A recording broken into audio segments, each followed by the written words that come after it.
Major Hewson को गोली लगी, लगने के बाद वो जमीन पे गिरा, थोड़ी देर तड़पा और मर गया। हमारे भारत में सन 1856 से अंग्रेजों की सरकार ने कुछ ऐसे कारतूस बनाकर इस्तेमाल करना शुरू किया था जिन कारतूसों में गाय और सूअर की चर्बी लगाई जाती थी। हमारे भारत देश में अंग्रेजों की सेना जो कारतूस इस्तेमाल किया करती थी, उन कारतूसों में गाय और सूअर की चर्बी का तेल निकालकर लगाया जाता था और भारत के सैनिक जो अंग्रेजी सेना में नौकरी किया करते थे, उनको वो कारतूस मुंह से खोलने के लिए मजबूर होना पड़ता था। पुराने समय में जो कारतूस बना करते थे बंदूक में चलाने के लिए, उन कारतूसों के ऊपर एक टोपी लगी रहती थी। उस टोपी को खोलकर कारतूस को बंदूक में डाला जाता था, फिर उसको चलाया जाता था। वो जो टोपी लगाई जाती थी कारतूस की, उस टोपी को आसानी से लगाया जा सके और आसानी से निकाला जा सके, उसके लिए चिकनाई की जरूरत पड़ती थी, तेल की जरूरत पड़ती थी।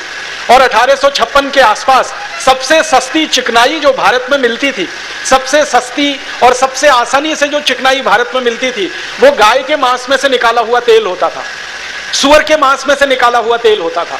1 किलो चिकनाई गाय के मांस में से निकाली हुई 4 आने में मिल जाया करती थी। 4 आने किलो, 4 आना आप समझते हैं 16 आने का 1 रुपया हुआ करता था, उस 16 आने के रुपए का 4 आना हिस्सा, तो 4 आने में 1 किलो चिकनाई मिल जाती थी, गाय के मांस में से निकाली गई, और लगभग 4 आने में ही मिल जाती थी सूअर के मांस में से निकाली हुई। अंग्रेजों की सरकार इन चिकनाइयों का इस्तेमाल कारतूस की टोपी को लगाने में, और वो टोपी मुंह से खोली जाए तो आसानी से निकल जाए, इसके लिए प्रयोग किया करती थी। अंग्रेजों ने जब ये कारतूस इस्तेमाल करना शुरू किया तो भारत के जो सैनिक अंग्रेजों की सेना में नौकरी किया करते थे, उनको इस बात पर बहुत आपत्ति हुई और कई सैनिकों ने अपना विरोध दर्ज कराया अंग्रेजी शासकों के सामने, अंग्रेजी सेना के बड़े अधिकारियों के सामने। दुर्भाग्य ये हुआ कि जब भी भारतीय सैनिकों ने ये विरोध दर्ज कराया कि हमको गाय की चर्बी के कारतूस मुंह से खोलने पड़ते हैं, तो अंग्रेजों के जो फौजी अफसर हुआ करते थे, उन्होंने इस शिकायत पर कोई ध्यान नहीं दिया और इन्होंने इसको कोई महत्व भी नहीं दिया। कारण क्या था? कारण यह था कि अंग्रेज खुद गाय का मांस खाते थे और अंग्रेजी सेना का एक बड़ा हिस्सा प्रतिदिन गाय का मांस खाया करता था। अंग्रेजी सेना के बहुत बड़े हिस्से में सूअर का भी मांस खाया जाता था। आप जानते हैं, अंग्रेज आए थे यूरोप के इलाके से, और यूरोप के इलाके में गाय का मांस खाना सामान्य बात है, सूअर का मांस खाना और भी सामान्य बात है। 2 ही तरह के मांस पूरे यूरोप और अमेरिका में खाए जाते हैं। एक मांस को बीफ कहते हैं अंग्रेजी में, बीफ माने गाय का मांस, और एक मांस को पोर्क कहते हैं, पोर्क माने सूअर का मांस। तो बीफ और पोर्क खाने वाले अंग्रेज थे, गाय का भी मांस खाते थे, सूअर का भी मांस खाते थे। उनके लिए यह कोई महत्व की बात नहीं थी कि गाय का मांस और सूअर का मांस किसी कारतूस में लगा दिया जाए और उस कारतूस को मुंह से खोलना पड़े। उनके लिए तो यह सामान्य बात थी, क्योंकि वो खाया करते थे। लेकिन भारत के जो सैनिक थे, भारत के जो नागरिक थे और अंग्रेजी सेना में काम करते थे, उनके लिए यह बहुत आपत्तिजनक था। जो हिंदू थे और भारतीय थे, उनके लिए यह आपत्तिजनक था कि गाय का मांस कारतूस पे लगाया जा रहा है, और जो मुसलमान थे और भारतीय थे, उनके लिए यह आपत्तिजनक था कि सूअर का मांस लगाया जा रहा है। इसलिए भारत के सैनिकों ने यह सवाल उठाना शुरू किया सन 1856 से, लेकिन अंग्रेजों के किसी भी अधिकारी ने इस पर ध्यान नहीं दिया। जिन भारतीय सैनिकों ने आपत्ति उठाई थी इन कारतूसों के सवाल पर, उनमें से एक भारतीय सैनिक थे अमर शहीद मंगल पांडे, जिनका नाम हम बड़े आदर से और सम्मान से लेते हैं। उन्होंने 29 मार्च सन 1857 को भरी परेड के मैदान में अंग्रेज अधिकारी से सीधे एक सवाल पूछा। परेड हो रही थी बैरकपुर की छावनी में, सवेरे का समय था, करीब 9 बजे के आसपास का। सारे भारतीय सैनिक लाइन से खड़े हुए थे परेड के लिए। उसी समय एक अंग्रेज अधिकारी आया, उसका नाम था मेजर ह्यूसन। उस ह्यूसन नाम के अंग्रेज अधिकारी को अमर शहीद मंगल पांडे ने सीधे एक प्रश्न किया कि क्या हमको अंग्रेज सरकार की तरफ से जो कारतूस दिए जा रहे हैं उसमें गाय की चर्बी लगी हुई है? तो मेजर ह्यूसन ने प्रश्न का उत्तर नहीं दिया, ना उसने हां कहा और ना उसने ना कहा। अमर शहीद मंगल पांडे ने फिर अपना सवाल दोहराया कि क्या हमें जो कारतूस दिए जा रहे हैं उसमें गाय और सूअर की चर्बी लगाई गई है? मेजर ह्यूसन ने फिर भी कोई उत्तर नहीं दिया, ना हाँ कहा ना ना कहा। बस इतने से में गुस्सा आया अमर शहीद मंगल पांडे को। उनके पास अपनी सर्विस राइफल थी, बंदूक थी, उसमें 2 गोलियां भरी हुई थी। उन्होंने वो बंदूक सीधे मेजर ह्यूसन के ऊपर चलाई।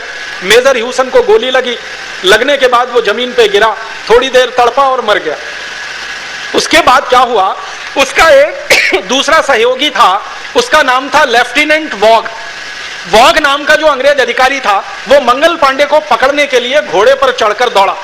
मंगल पांडे ने दूसरी गोली चलाई और वो दूसरी गोली लेफ्टिनेंट वॉग के घोड़े में जाकर लगी और घोड़ा जमीन पर धराशायी हुआ और वॉग घोड़े से गिरकर जमीन पर उठने की कोशिश कर रहा था। इसी बीच में मंगल पांडे ने क्या किया, उनकी जो राइफल थी उसमें एक संगीन लगी हुई थी, वो संगीन को लेके दौड़े और बाघ के छाती में उन्होंने सीधे वो संगीन उतार दी और उसके बाद खून का फव्वारा छूटा और वॉग 4 से 5 मिनट में तड़पकर वहीं मर गया।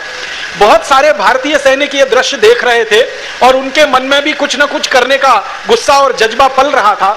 उसी समय मंगल पांडे ने सभी क्रांतिकारी भारतीय सैनिकों को ललकारते हुए कहा कि इन अंग्रेजों ने हमारा धर्म भ्रष्ट किया है, इन अंग्रेजों ने हमारा देश हमसे छीन लिया है, इन अंग्रेजों ने हमारी आजादी हमसे छीन ली है, इन अंग्रेजों ने हमारी स्वतंत्रता का हरण किया है, इन अंग्रेजों ने हमारी संस्कृति का नाश किया है, इन अंग्रेजों ने भारत की लूट की है। इस तरह का एक लंबा सा भाषण लगभग 15 से 20 मिनट का अमर शहीद मंगल पांडे ने दिया।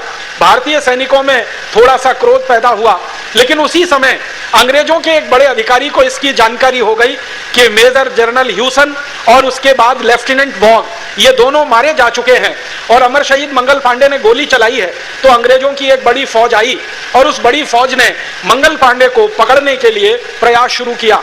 मंगल पांडे ने अपनी राइफल का कारतूस भरने का जो समय था वो समय का इस्तेमाल ना करते हुए राइफल में आगे जो संगीन निकली रहती है, जो तलवार की धार की तरह से काम करती है, उसका सदुपयोग करना शुरू किया और उस राइफल को तलवार की तरह से चलाते हुए उन्होंने कई अंग्रेज सैनिकों के गले काटे, कई अंग्रेज सैनिकों को घायल कर दिया। अंत में मंगल पांडे पकड़ लिए गए, अंग्रेजों ने उनको गिरफ्तार कर लिया। गिरफ्तार करने के बाद उनका कोर्ट मार्शल हुआ और कोर्ट मार्शल करीब 10 दिन तक चला। 10वें दिन उनको फांसी की सजा सुना दी गई और 8 अप्रैल 1857 को बैरकपुर की छावनी में अमर शहीद मंगल पांडे को अंग्रेजों ने फांसी पर चढ़ा दिया। समस्या यह हुई थी उस समय कि मंगल पांडे को फांसी देने के लिए कोई तैयार नहीं था। फांसी की घोषणा हो चुकी थी लेकिन उनको फांसी देने के लिए कोई तैयार नहीं था। जितने भी जल्लाद अंग्रेजों की सेना में उस समय नौकरी करते थे बैरकपुर की छावनी में, सबने मना कर दिया कि हम मंगल पांडे को फांसी पर नहीं चढ़ाएंगे। तो अंग्रेजों के सामने समस्या यह खड़ी हुई कि फांसी की सजा तो होनी है, अब जल्लाद कोई तैयार नहीं है तो क्या किया जाए। तो अंग्रेजों ने कलकत्ता से फिर कुछ दूसरे जल्लादों को मंगवाया। उन जल्लादों को बहुत ज्यादा पैसे का लालच दिया गया और ना सिर्फ पैसे का लालच दिया गया बल्कि उनको बहुत ज्यादा बड़ी तरक्की मिल जाएगी सेना में, फौज में, उनके बच्चों को जिंदगी भर के लिए फौज में नौकरी मिलेगी और पेंशन की व्यवस्था की जाएगी उनके लिए। ऐसे लालच के साथ 4 जल्लाद कलकत्ता से बुलाए गए। उन जल्लादों ने 8 अप्रैल 1857 को अमर शहीद मंगल पांडे को फांसी पर चढ़ाया।